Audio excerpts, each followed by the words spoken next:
This is a non-biased examination of Genesis 1 and is not affiliated with any religion or doctrine. All required research was done independently on my own and is protected by copyright unless otherwise noted. So, in the first chapter of the Bible, the name for God is Elohiym, number 430, which is plural and means divine ones. So, the Elohim or the divine ones are more than one. And that's the word used throughout the entire first chapter of the Bible. Verse 1 says, the Elohim created the heaven and the earth. And the word translated as created, number 1254a, means to create new conditions and circumstances, a transformation. And the word translated as heavens, number 8064, also means sky or atmosphere or air. So Genesis 1:1 can also say, in the beginning, the Elohim created new conditions in the atmosphere of the earth. So we'll put that here. In the beginning, the Elohim created new conditions in the atmosphere of the earth. And we'll add that here so we can refer to it later. The Elohim created new conditions in the atmosphere. Then verse 2 says, and the earth was without form and void, and darkness was upon the face of the deep, and the spirit of Elohim moved upon the face of the waters. And notice the word translated as spirit, number 7307, also means wind or air. And the word translated as face, number 6440, means surface. So verse 2 says, and the earth was without form and void, and darkness was upon the surface of the deep, and the wind of the Elohim moved upon the surface of the waters. And then verse 3 says, and the Elohim said, let there be light, and there was light, and the Elohim saw that the light was good. And the Elohim saw the light, that it was good, and the Elohim divided the light from the darkness. So verse 3, the Elohim said, let there be light, and there was light. So notice the order of events from verses 1 through 3. It says, they're creating new conditions in the atmosphere, and the earth was dark on the surface. So it wasn't receiving light from the sun at that point. And that may have been because of dust and debris in the atmosphere. It was dark at that point. So the surface was not receiving the light from the sun. Then the wind of the Elohim moved upon the surface. And the next thing that happens is there's light. So it sounds like they were cleaning up the atmosphere at that point, so the sunlight would reach the surface. Then verse 4 says, and the Elohim saw the light, that it was good, and the Elohim divided the light from the darkness. So we'll add that. The Elohim saw the light, that it was good, and the Elohim divided the light from the darkness. So they cleared the darkness to let the sun shine on the land. And then verse 5 says, and the Elohim called the light day, and the darkness he called night, and the evening and the morning were the first day. So again, the word for God is Elohiym, number 430, and it's plural, meaning more than one. So the word he is not in the original Hebrew, and it's not appropriate because the word Elohim is plural, so it should say, they called it night.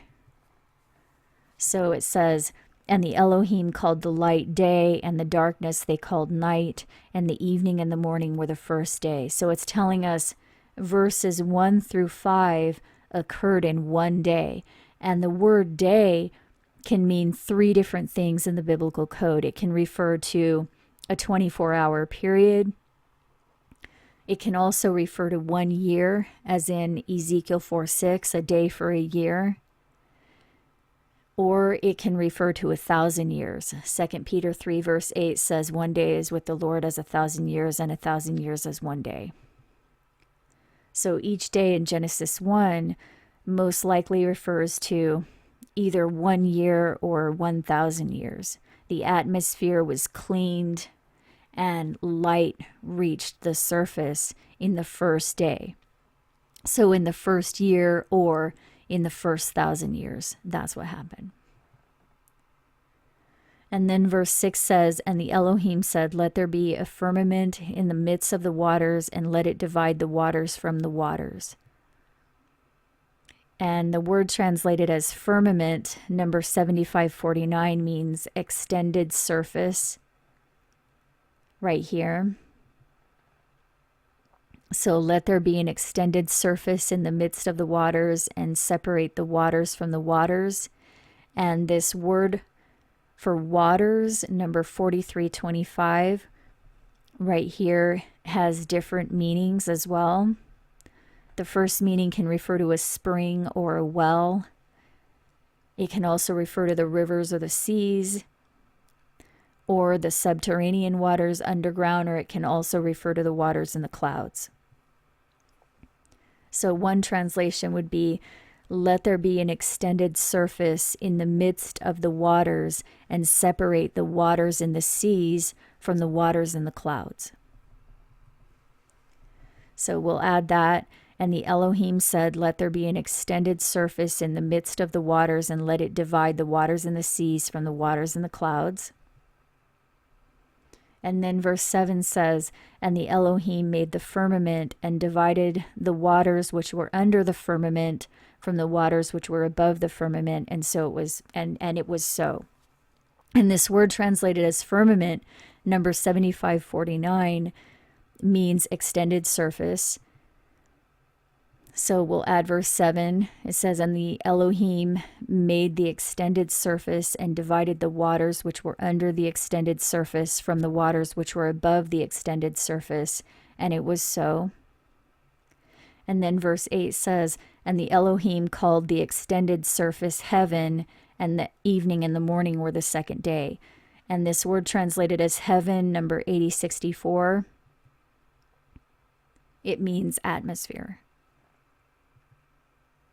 So the Elohim called the extended surface the atmosphere, and the evening and the morning were the second day. So it sounds like after the Elohim cleared out the dust in the atmosphere that was making the surface dark and allowed the sunlight to reach the surface, then they divided the seas on the surface from the water in the atmosphere, which sounds like the establishment of the water cycle, which is also known as the hydrologic cycle. And that's basically the process by which the water in the earth and the oceans evaporates upward, condensing into clouds, and then rains back down on the earth. And a big part of this water cycle involves sunlight, because the heat from the sun is what causes the majority of the water evaporation, at least in current times. And this cycle of the evaporation of the surface water up to the higher atmosphere, where it condenses into clouds and rains back down, feeding the plants, that's the hydrologic cycle that Genesis 1 verses 1 through 8 seems to be describing. So we'll add that here.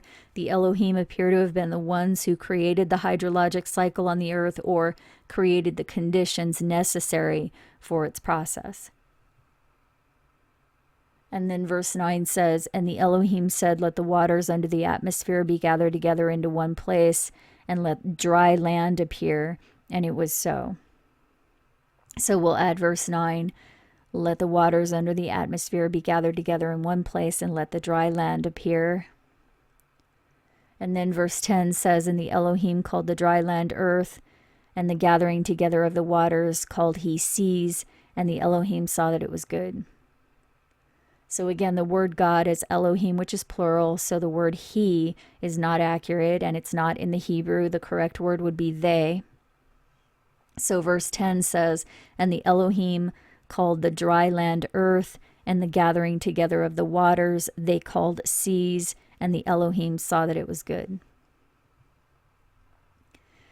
So the Elohim brought forth the dry land on the earth, which implies that the earth was covered with mostly water in the beginning.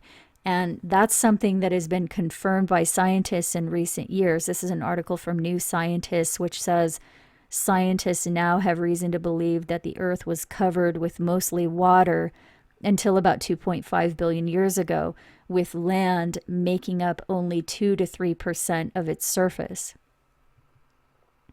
And that would explain why Genesis 1 says that the darkness was upon the surface of the deep, and the wind of the Elohiym moved upon the surface of the water, and then they divided the water on the surface from the water in the clouds, and then they created more landmass.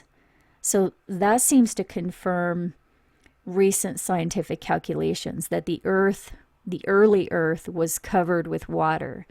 And Genesis 1 tells us the Elohiym are the ones that increased the quantity and quality of the land.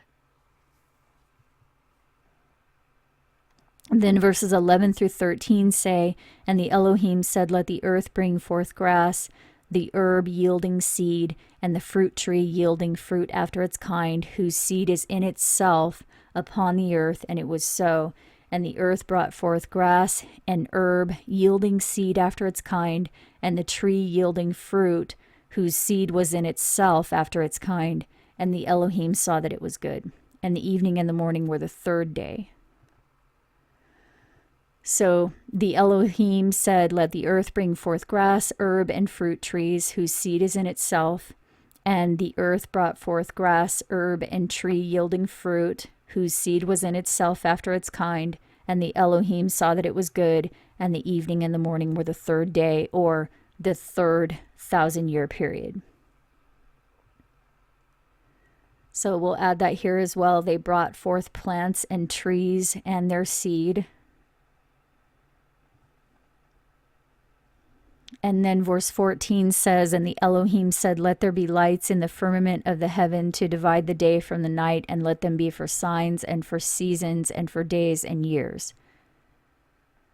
So the word translated as lights, number 3974, it just means light, singular.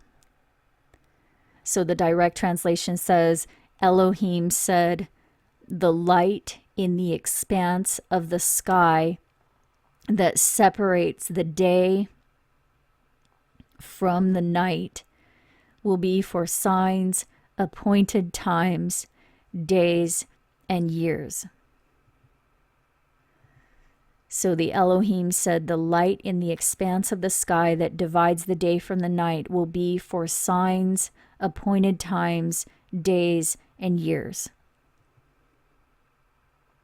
And then verses 15 and 16 say, and let them be for lights in the firmament of the heaven to give light upon the earth. And it was so. And God made 2 great lights, the greater light to rule the day and the lesser light to rule the night. He made the stars also. And the direct translation says, the light in the expanse of the sky gives light, or number 215, which means shine or illuminate. So the light in the expanse of the sky shines on the earth. So the Elohiym made, or 6213a, which means make, but it also means carefully observing or observe carefully. So verses 15 and 16 say, the light in the expanse of the sky shines on the earth. So the Elohiym observed carefully the 2 great lights, the great light that dominates the day and the small light that dominates the night and the stars. So the light in the expanse of the sky shines upon the earth. So the Elohiym observed carefully the 2 great lights, the great light that dominates the day and the small light that dominates the night and the stars. So we'll add that here It seems to be saying that Elohim observed the sun, moon, and stars in order to use them for signs. And then verse 17 says, and the Elohim placed, or 54:14, which means permitted or designated. So the Elohim permitted the expanse of the sky to become light, or number 215, which can also mean become bright. So the Elohim permitted the expanse of the sky to become bright on the land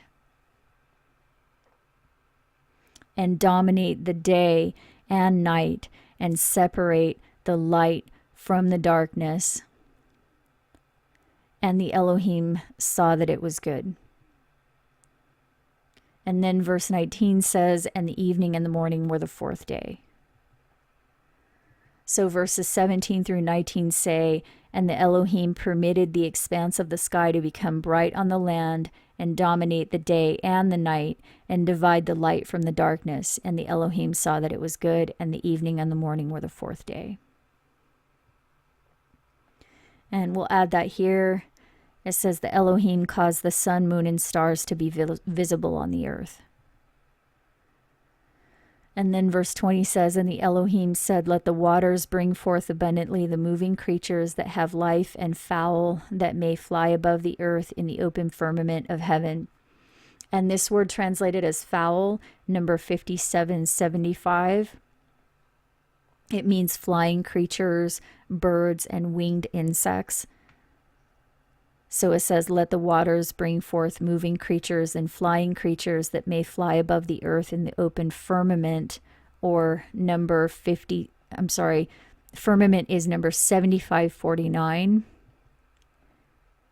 which means extended surface or expanse. So flying creatures in the open expanse of heaven, or number 8064, which also means sky or atmosphere. It can also mean the abode of the stars, but in verse 20, it's obviously talking about the atmosphere or sky, because it's talking about the birds flying around. So verse 20 says, and the Elohim said, let the waters bring forth abundantly the moving creature that has life and flying creatures that may fly above the earth in the open expanse of the atmosphere. And then verse 21 says, and the Elohim created great whales and every living creature that moves, which the waters brought forth abundantly after their kind, and every winged fowl or flying creature after his kind. And the Elohim saw that it was good. So remember this word translated as created, number 1254. It also means create new conditions. So this can say the Elohim created the whales, or it can say the Elohim created new conditions for the whales, or the great sea monsters, or dragon. You can see it also means that here. The word is number 8577, which means dragon, sea monster, or whale.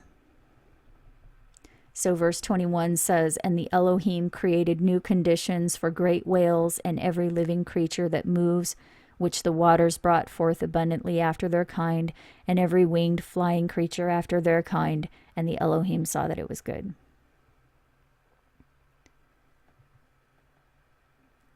Then verses 22 and 23 say, and the Elohim blessed them, saying, be fruitful and multiply and fill the waters and the seas, and let fowl or flying creatures multiply in the earth. And the evening and the morning were the fifth day. So we'll add verses 22 and 23. The Elohim blessed them, saying, be fruitful and multiply and fill the waters and the seas, and let the flying creatures multiply in the earth. And the evening and the morning were the fifth day, or the 5th 1,000-year period. So we'll add that here. The Elohim created new conditions in the sea and the atmosphere that would sustain life. And then verse 24 says, and the Elohim said, let the earth bring forth the living creature after his kind, cattle and creeping thing, and beast of the earth after his kind. And it was so. So again, the word he is not in the original, and the more accurate word is their, after their kind. So verse 24 says, and the Elohim said, let the earth bring forth the living creatures after their kind, cattle and creeping thing, and the beasts of the earth after their kind. And it was so. And then verse 25 says, and the Elohim made the beast of the earth after his kind, and cattle after their kind, and everything that creeps upon the earth after his kind. And the Elohim saw that it was good. And this word translated as made, number 62:13, right here, it means make, but it also means brought about. So it can say either the Elohim made the beasts of the earth, or the Elohim brought about the beasts of the earth after their kind. So verse 25, and the Elohim brought about the beasts of the earth after their kind, and cattle after their kind, and everything that creeps upon the earth after their kind. And the Elohim saw that it was good. So the Elohim brought about the animals and insects on the earth. And then verse 26 says, and the Elohim said, let us make man in our image after our likeness, and let them have dominion over the fish of the sea, and over the fowl or flying creatures of the air, and over the cattle, and over all the earth, and over every creeping thing that creeps upon the earth. And the first point here is that even the King James Version is acknowledging that God, or the Elohim, is more than one person, because it says, let us make man in our image. And this word translated as man, number 120, means human being. So verse 26 says, and the Elohim said, let us make human beings in our image after our likeness, and let them have dominion over all the earth, basically. So this verse tells us two things. First, the humans are in the image or likeness of the Elohim, which indicates that the Elohim are either human or humanoid. So we'll add that here. The Elohim made humans in their image, and that indicates that they either are human or humanoid. And the second point in verse 26 is that they did not take dominion over the earth themselves, but gave the dominion over the earth to humans. So after the Elohim made the earth habitable and put humans here, they gave it over to the humans, which means they did not put us here to dominate us, but to let us have dominion. So verse 26 indicates the Elohim are human or humanoid, and they're benevolent. And then verse 27 says in the King James translation, so God created humans in his own image. In the image of God created he him, male and female created he them. So again, the word he is not in the original text, and it's not appropriate because we know the word Elohim is plural. So a more accurate translation would say, the Elohim created humans in their image. In the image of the Elohim, they created them, male and female, they created them. So the Elohim created humans in their own image. In the image of the Elohim, they created them, male and female, they created them. And then verse 28 says, and the Elohim blessed them, and the Elohim said to them, be fruitful and multiply, and replenish the earth and subdue it, and have dominion over the fish of the sea, and over the fowl or flying creatures of the air, and over every living thing that moves upon the earth. And one of the definitions of the word subdue is to bring under cultivation.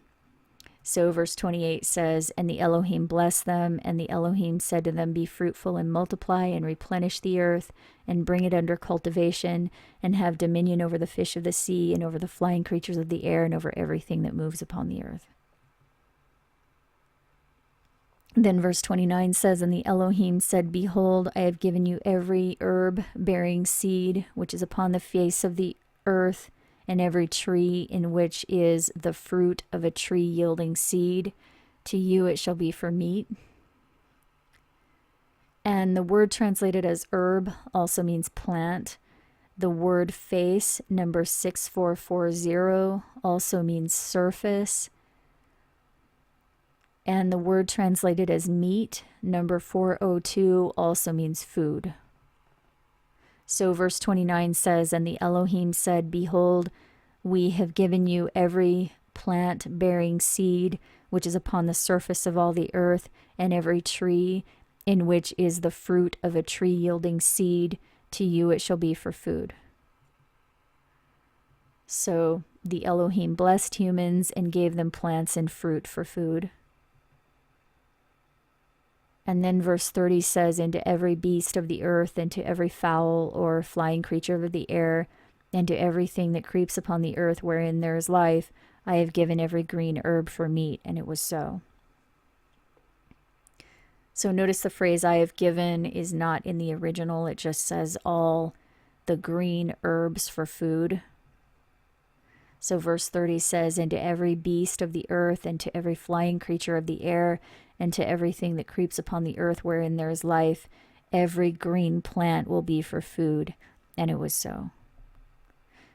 So the Elohim gave the animals and the insects plants for food.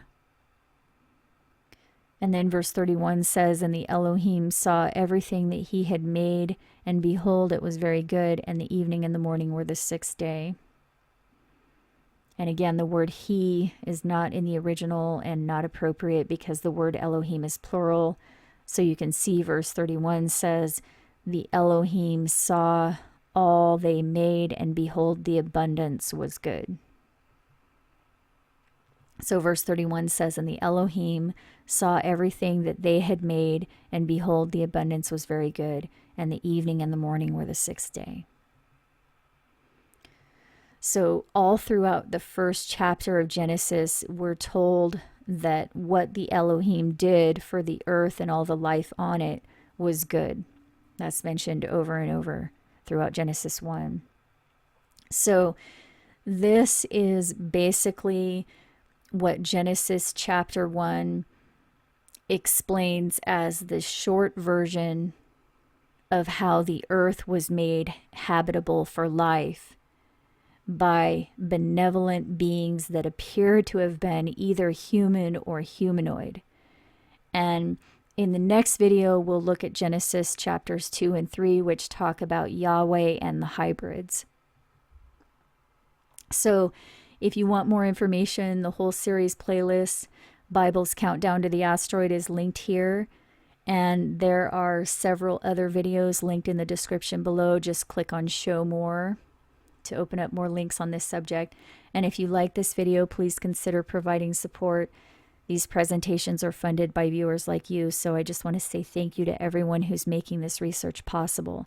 I hope you're doing well, and I'll talk to you in the next video.